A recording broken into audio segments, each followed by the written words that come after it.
Shalom pendengar yang dikasihi dan mengasihi Tuhan Yesus Kristus. Berjumpa lagi dengan saya Cynthia dalam waktu teduh. Marilah kita menyiapkan hati kita untuk mendengarkan firman Tuhan. Kiranya hikmat dari Allah Bapa yang memampukan kita untuk mengerti firman dan melakukannya dalam kehidupan sehari-hari kita.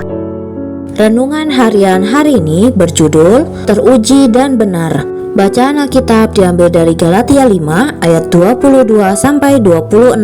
Nats pembimbing hari ini diambil dari Amsal 20 ayat 6. Demikian firman Tuhan. Banyak orang menyebut diri baik hati, tetapi orang yang setia, siapakah menemukannya? Kita sering kecewa terhadap orang yang tidak setia. Seorang sanak keluarga berjanji akan menulis surat, tetapi berbulan-bulan berlalu tanpa ada surat yang diterima. Seorang pendeta berkata bahwa ia akan mengunjungi bila kita sakit, tetapi ia tidak pernah datang ke rumah sakit atau ke rumah kita. Seorang sahabat setuju akan menemani kita dalam kemalangan, tetapi menelepon pun tidak. Banyak orang berkata akan mendoakan kita, tetapi mereka cepat melupakan kebutuhan kita. Seseorang berjanji akan melakukan suatu tugas penting bagi kita, tetapi tak pernah melakukannya. Kita bertanya-tanya, banyak orang menyebut diri baik hati, tetapi orang yang setia, siapakah menemukannya? Amsal 20 ayat 6.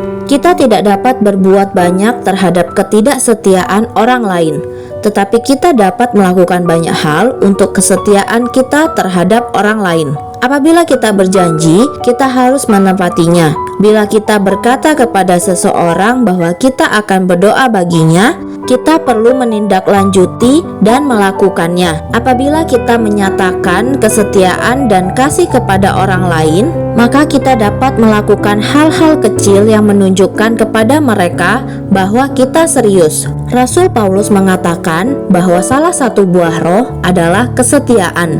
Galatia 5 ayat 22. Allah akan menciptakan di dalam diri kita roh yang teguh jika kita menganggap serius apa yang kita katakan kepada orang lain tentang hal-hal yang akan kita lakukan bagi mereka, dan jika kita menepatinya.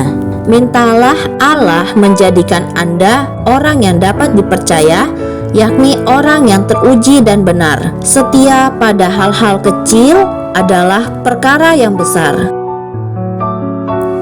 Galatia 5 ayat 22 sampai 26.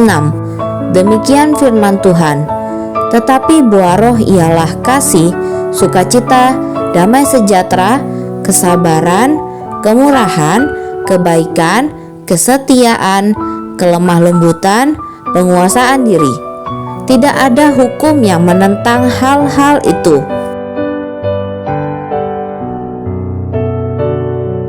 Barang siapa menjadi milik Kristus, ia telah menyalibkan kedagingan dengan segala hawa nafsu dan keinginannya.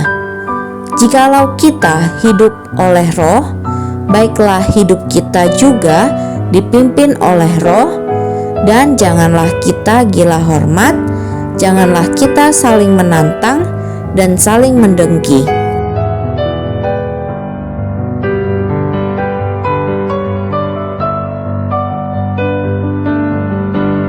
Demikianlah renungan harian hari ini. Sampai jumpa lagi pada kesempatan berikutnya. Tuhan Yesus memberkati kita semua.